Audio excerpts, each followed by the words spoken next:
Chair recognizes the honourable member for Marco City.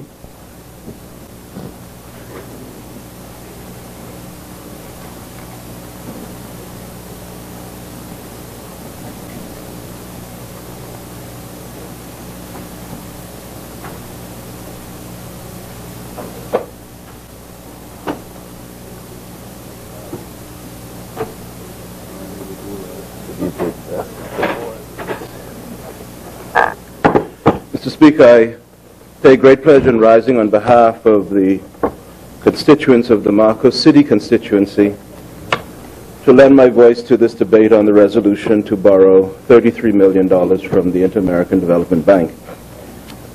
Will not keep anyone in suspense. I support the resolution, and I look forward to the proper application of the funds that we will get through this.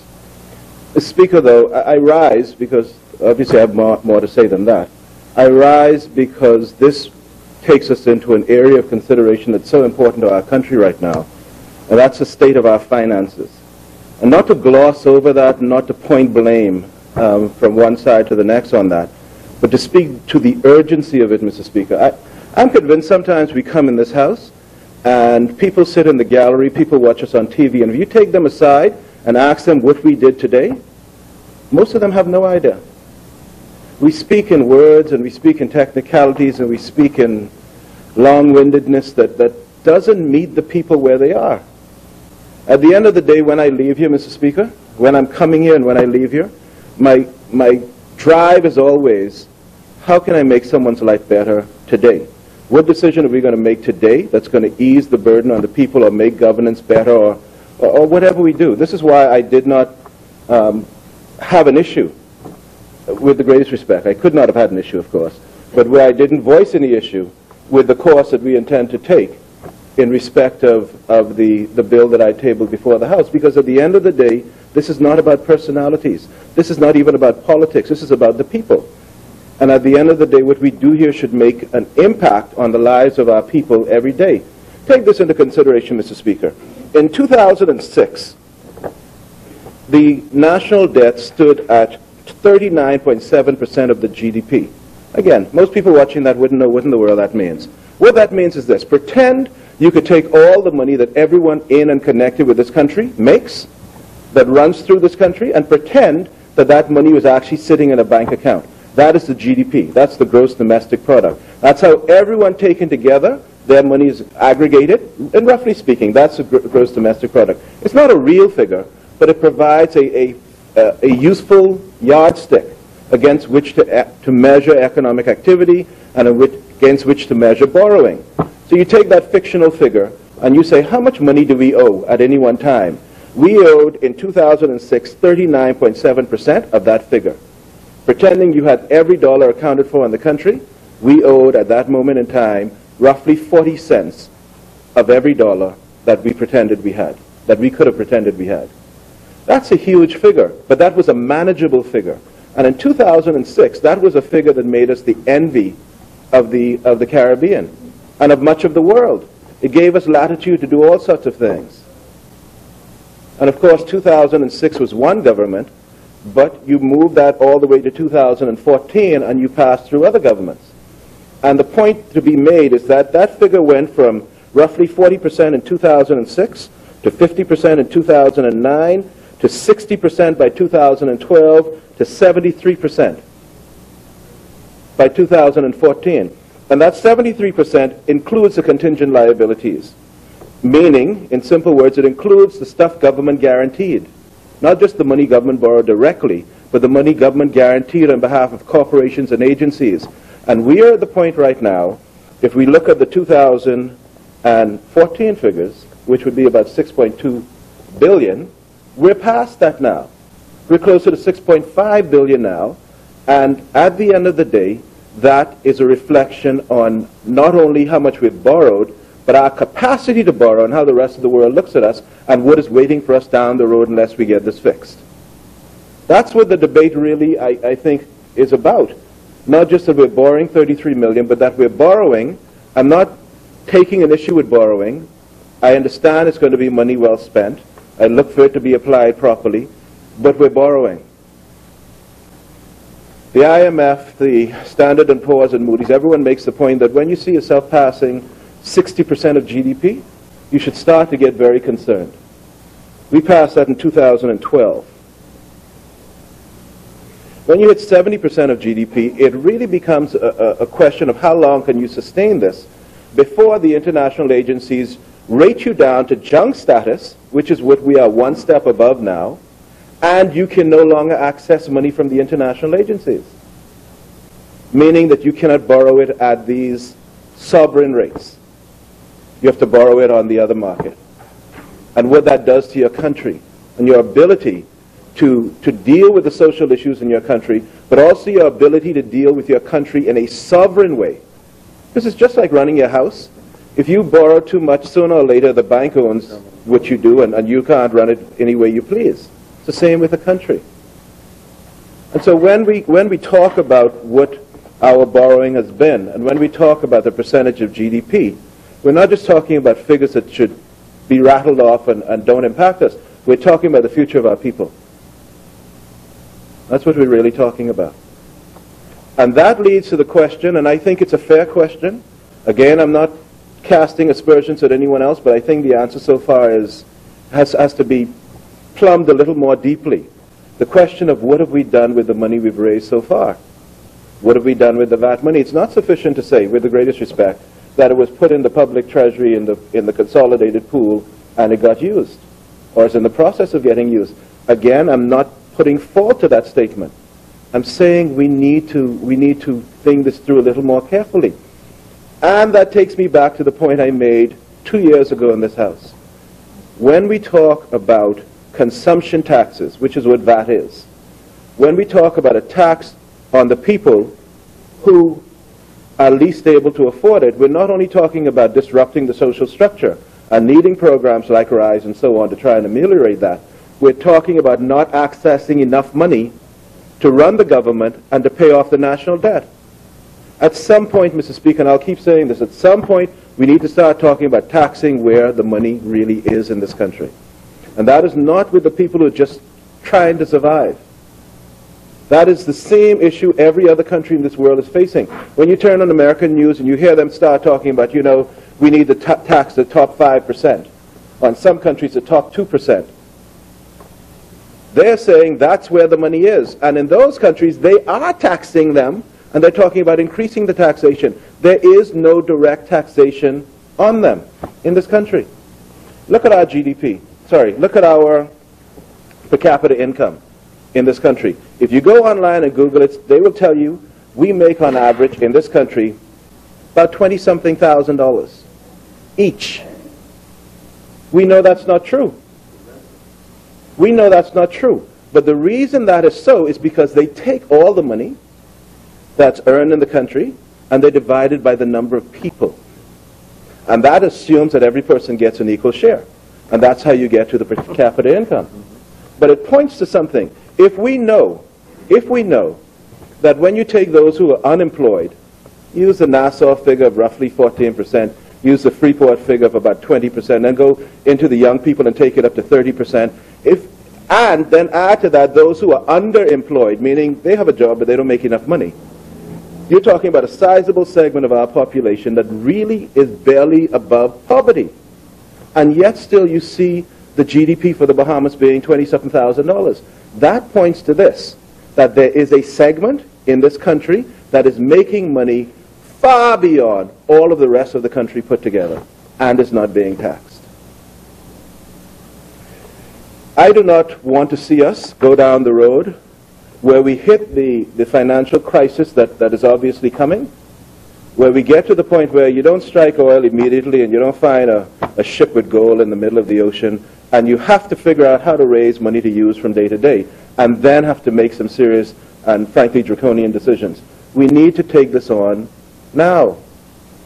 We need to get to the point where we say to those who are most able to afford it in this country, pay your fair share, no more. You look at Singapore, for instance, Mr. Speaker. You look at Hong Kong. You look at Ireland. You see a tax rate of about 17 to 19%, and that is competitive. Look at what happened the other day when the European Union blacklisted the Bahamas. We were blacklisted for unfair tax competition. Meaning, they were saying, guys, you all are not taxing people. There has to be something wrong with that. And because you're not taxing them, we're not talking about drugs anymore. We're not talking about money laundering anymore. We're just talking about your failure to tax. And by doing that, something must be wrong, and we're going to blacklist you. In other words, we have foreign countries now trying to convince us to do what we ourselves should be doing. You look in the newspaper, Mr. Speaker, the average fellow sitting in his house picks up a Tribune or a Freeport News or a Guardian or something, and he sees such and such a bank, foreign bank, just declared dividends of $150 million for the year, and repatriates the money outside the country, and when the money lands in Canada or wherever, they pay taxes there on money that was earned here. That is no different than us saying, at the end of the day, we will tax those banks, but we will write a check for the full value of that tax to Canada, to the US, to Germany. There's no difference materially in refusing to tax or failing to tax on the one hand, and taxing and giving the money away on the other hand. It's the same net effect. This is what we're doing, and it is causing our people to pay a price. It's causing our people to pay a price. Still on this topic of accountability, which is what the whole IDB loan is supposed to be about, let me just parenthetically insert here, Mr. Speaker, that personally, speaking for me, Marcos City, and when I speak with that voice, I'm speaking for the persons who I represent, I am personally offended at the idea of the McKinsey report on Grand Bahama being in the judiciary and now in the public domain and not tabled in this House. I'm sitting as a member of Parliament representing constituents in Grand Bahama, and I do not have that report. It's not being provided to us. I have to go to some newspaper or something and say, could I please see the redacted or marked up copy you have? That report was paid for by public money, unless the people were flying around. McKinsey report on extending the tax exemption for Grand Bahama, Hawkesbury Creek Agreement. Paid for by public money. And, you know, just to show this, my only interest is what do we do to make this country better? And so no one should be surprised that I extend that statement to say that report was paid for by public money, and the Public Accounts Committee should be demanding that report. It's a standing committee of the House. It has the right to inquire into everything related to public expenditure. We have 60,000 people, roughly in Grand Bahama, who will be impacted by decisions that are being made on that report. That report was issued from November 2014. It is now January 2016, and we haven't seen it. And what about the other report, the Hawkesbury Creek Agreement Committee report? Again, public money, again, Public Accounts Committee, again, it is germane to what we're doing, and we should release this. There cannot be anything to be, you know, we cannot say on the one hand, and we say all over the world on all these different stages, that we believe in accountability and transparency. And on the other hand, we don't show it in what we do. Mr. Speaker, I renew another, still on the same topic of accountability, I renew another request I made in this House through you in November of last year, where I said that in anticipation of the national health insurance debate, which at some point will come to this House, one presumes, I am requesting a copy of the agreement between the government and Physicians Alliance, and any other such agreement between any government or quasi-government entity in the health services sector and any private sector or quasi-private sector entity, in anticipation of the debate.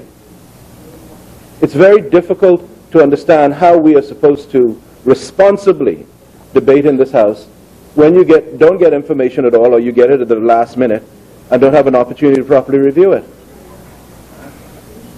So, Mr. Speaker,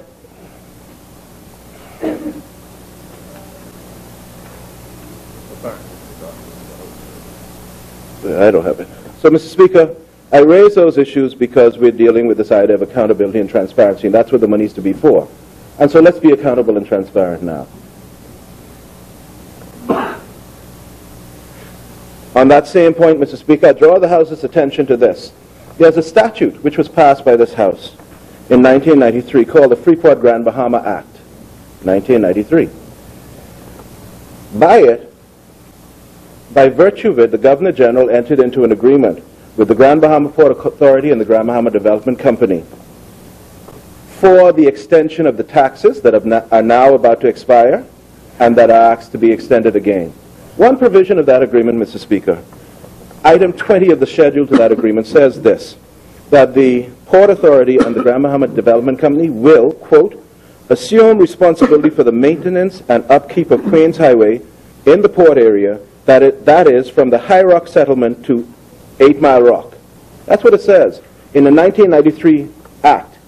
That was amongst a list of undertakings they made, obligations they took on as a quid pro quo for extending the tax benefits at that time.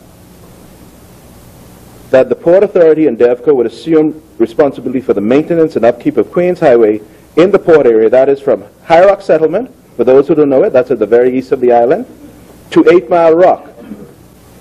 One notorious road, part of that road, is the Fishing Hole Road. That is Queens Highway between the city of Freeport and 8 Mile Rock. That is to be for the maintenance and upkeep of the Port Authority and DevCo, for the tax concessions they got already. And nonetheless, I see conferences being held, and I see signs going up that there's a partnership between the government and the Port Authority and whomever else to build a causeway over there. And my question is very simple. Again, we need to have information. Where is that agreement? It's out there in the public domain somewhere. And if it is out there, and if in fact government money is to be spent on that causeway, why? Why, when that obligation, would we be spending a penny when the obligation under item 20 of the schedule to the Freeport Grand Bahama Act 1993 puts that obligation on the Port Authority and DevCo?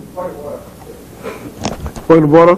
Chair recognizes member for Pine Ridge. I didn't want to stop the member, his contribution, but he said something as it relates to one of the items in the Freeport Act as it relates to the Grand Bahama Highway, and the fact he is absolutely right.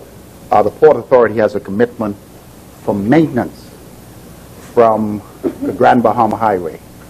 Maintenance is not construction of a new bridge. Maintenance is to maintain the existing infrastructure the way it is. This has been a very unique question that we are actually still in negotiation and debating with the Grand Bahama Port Authority. But the reality is, from our legal opinion, maintenance is simply that, to maintain what exists.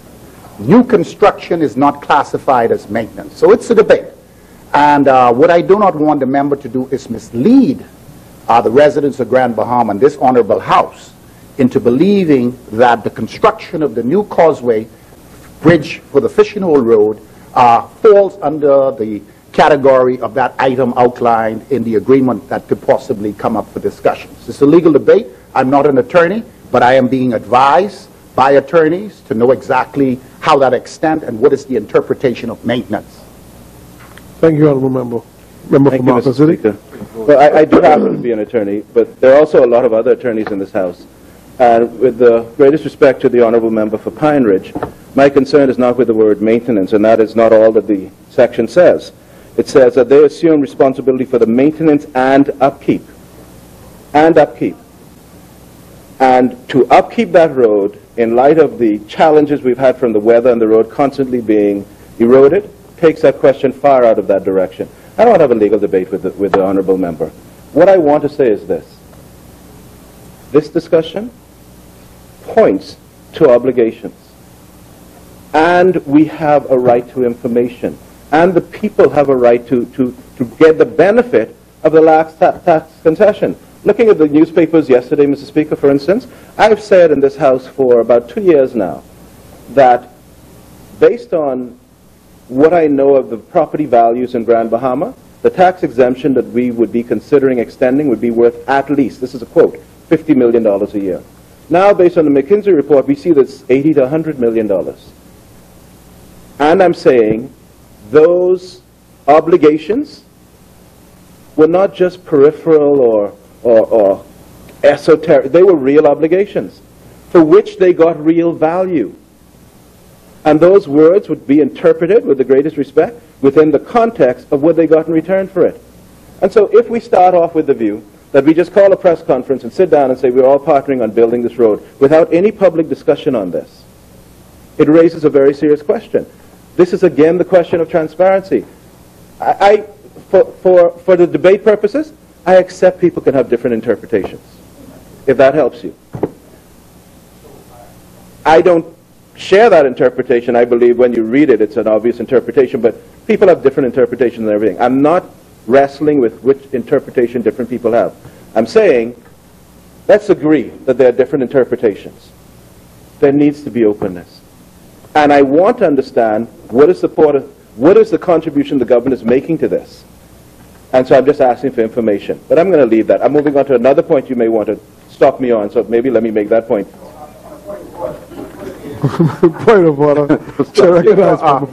No, on the point of order, what I want to clarify and what I want to make clear in this House by the statements the member for Marco City said is that he is debating on the premise that what he is saying is factual. So are you? No. I am saying it's a legal argument, and you must understand that you are one attorney and there are many attorneys who see it differently. So if you want to argue on legal grounds, we have attorneys who see it different from you. So you have a point of view. I respect your point of view, but your point of view is not factual. Thank you. Only a non-lawyer could make that statement, you know. We both have different interpretations, so both of us have legal views on it. I want to move on to a different point, Mr. Speaker. On that same project, but a different perspective, you look at the big sign on the Fishing Hole Road, and you see the project is being done by a company called ABC Construction, which last I understood was Hannes Babbick's company. Why is that project being given to a non-Bahamian company? These are the types of things I want to know. The member stands. Point of order. The member is misleading this House again. The member is speaking of things that he do not know. If he is certain that this company belongs to the individual that he said, please bring these papers and lay them in the House. Otherwise, get your factual information straight, sir.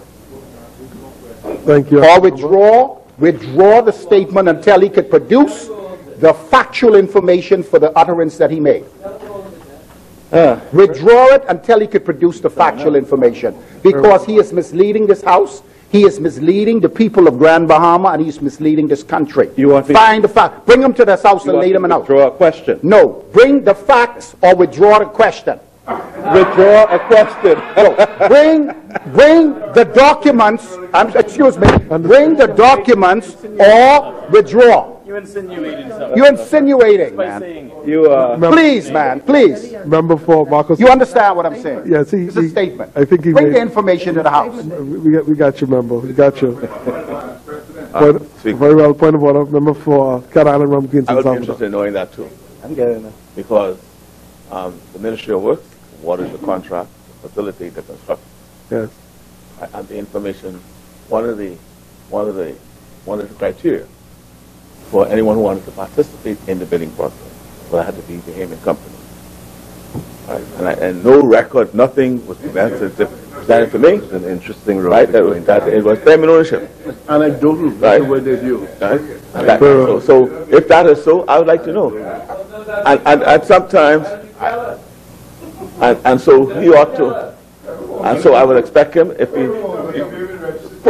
questions are asked, to conjure, and questions sometimes becomes fact in the minds of people. Very well. Right. Thank you, Honourable Member. Member for Marcos City, your question was accompanied by a little injecture of... That was a question, Speaker. Our rules are clear. I cannot make statements that impugn someone else, but I can ask questions. Speaker. The question begs an answer. Just answer it. No, please. Member for Marcos City, just take his, reserve your seat. He said, as far as he knows, this company is owned by a person named Hannes Babbick. That's correct. That is correct. That's what the chair heard. And that's what the chair is taking the issue with. This member for Marcos City. So on this company, Mr. Speaker, they were owned by Hannes Babbick. And I raised the question of whether it's still owned by Hannes Babbick, and I'm asking another question. Or his associate Wolfgang Geiger.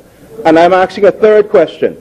Both of those were Austrians the last time I saw. Has this government given citizenship to either of them in order to have that company classified as a Bahamian company?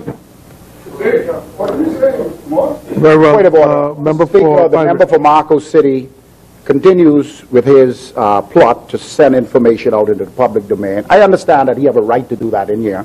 But the reality is, it is a Bahamian company, and none of the individuals are owners of the company. The company is a fully Bahamian-owned company. That is the fact. It's a fully Bahamian-owned company. Gallagher. the member, thank you, honorable member. The member indicates, the member Let me answers answer the question. I'm happy to move on from that. Very well. I move on to the last point. Where's the competitive bidding on that? Where was the process of bidding for other persons in the city of Freeport to be able to put in an opportunity, have an opportunity to get that contract? Where's the transparency? This is what I'm asking. You can leave that as rhetorical for now. I'll move on. The questions have been asked. See, when we're borrowing money, and we say we're borrowing it for the purpose of being able to have greater, I wrote it down, transparency and accountability, then let's have transparency and accountability.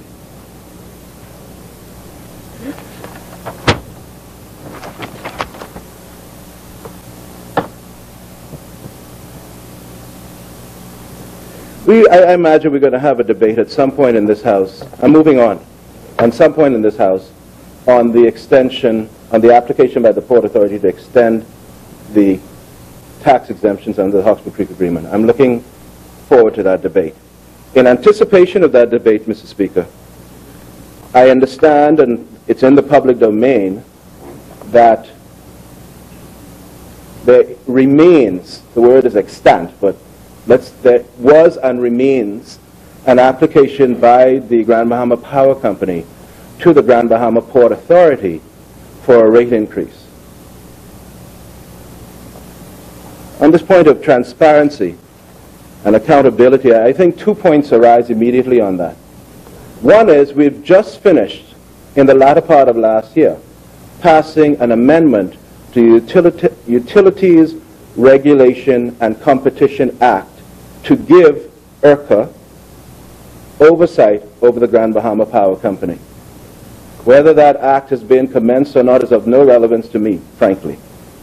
I think the spirit of it is this, that this Parliament, this House, has made a determination that regulation of the Grand Bahama Power Company henceforth, subject to approval by the Senate and the Governor General, is to be vested in IRCA. And I just make the point, this is the same transparency point. To my mind, it is offensive to this House, it's an insult to the dignity of our people and of our sovereignty for any port authority now to try to grant any such rate increase, knowing that we have passed an act in this House to grant that right to IRCA. I say that about the Port Authority only because it is a quasi-governmental entity.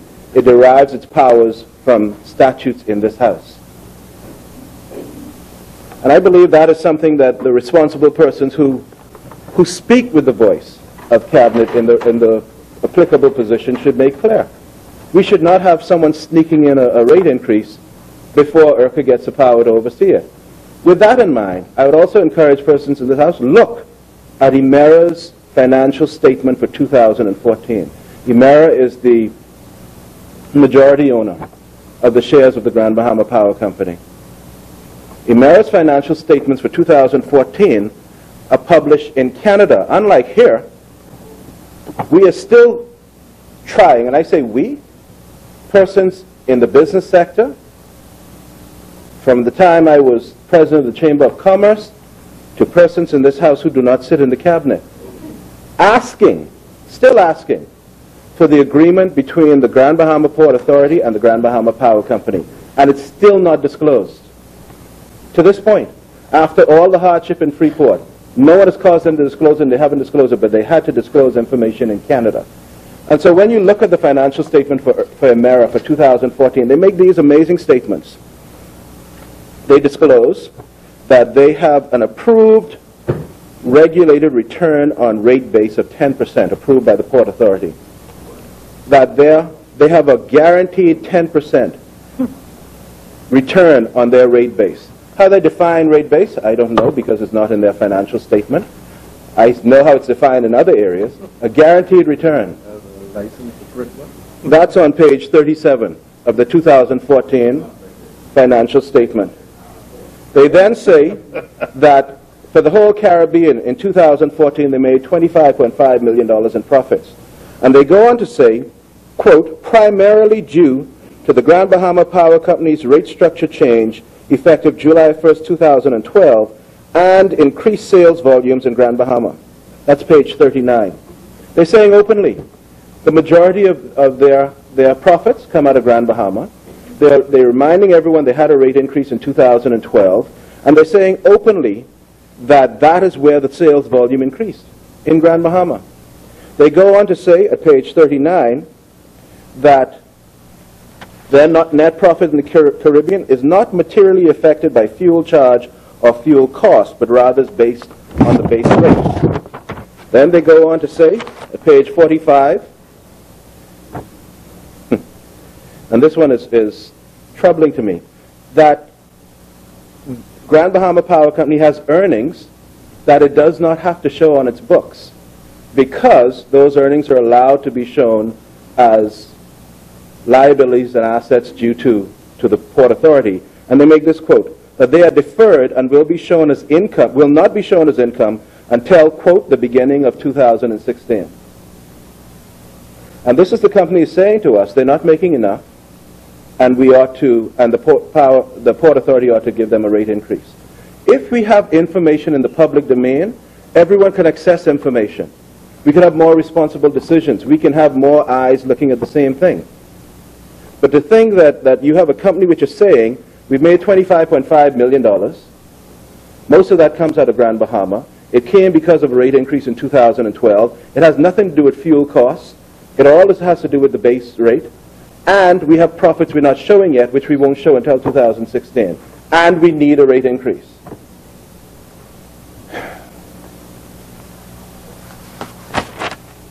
I will continue to make the point that we need more transparency. Mr. Speaker, I'm tempted to speak about national health insurance, but as we anticipate a bill, and you've said your ruling that we can't talk on things that are coming, I won't speak on that. So I leave it there. Again, I support the borrowing. My presumption on these things is that Cabinet must know they need it, and they know how they're going to apply it, and insofar as they haven't applied it yet, I cannot have issue with that. But in respect of the things that have happened and that we do know about, I've raised the issues which I've raised, and I thank you for being able to speak, Mr. Speaker. Thank you, Honourable Member. Member for Pine Ridge. So on a point of clarification, I didn't want to stop the member because I think he was on a good roll on the last part of his presentation. Good wicket, yeah. And to let him know that the government is fully aware what the power company is doing as it relates to the base rate. We're fully aware of this report, and to let you know that my ministry, in conjunction with the minister responsible for BEC and energy, have a group of meetings scheduled to discuss this issue. The government has its position, and we will be in consultation with the regulatory body as well as the power company to express our concerns as it relates to the increase in the base rate. And so we understand fully the impact this would have on the community of Grand Bahama, the residents, the tourism sector, as well as the industrial sector. And we understand from the citizens of concern, the Coalition of Concerned Citizens, that they have collected in excess of 800 petitions for this increase, and the list goes on and on. And so I'm fully aware what the member Marco City is speaking as it relates to increase in the base rate from the power company on Grand Bahama. And we are in consultation because, to my understanding, the rate, the deadline was on the 29th of this month. And so we are moving very swiftly to make sure that the government position is fully revealed to the regulator as well as the Grand Bahama Power Company. Thank you, Honourable Member. Member for Marco City. First, let me thank the Honourable Member for Pine Ridge for his comments. One. Two, that the obvious way of stopping the Port Authority from doing that is bring the act that we just passed into effect. It says from the date of its commencement, the Grand Bahama Power Company will then be regulated by IRCA. Commence it. Just commence it. And, Mr. Speaker, I just want to say this so no one is taken by surprise.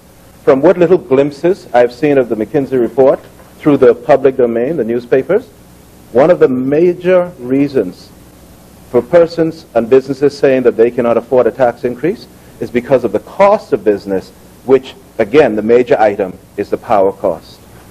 You deal with that, you deal not just with that for the people, but you deal with that for the revenue stream of the government also. Thank you, Mr. Speaker. Thank you, Honourable Member.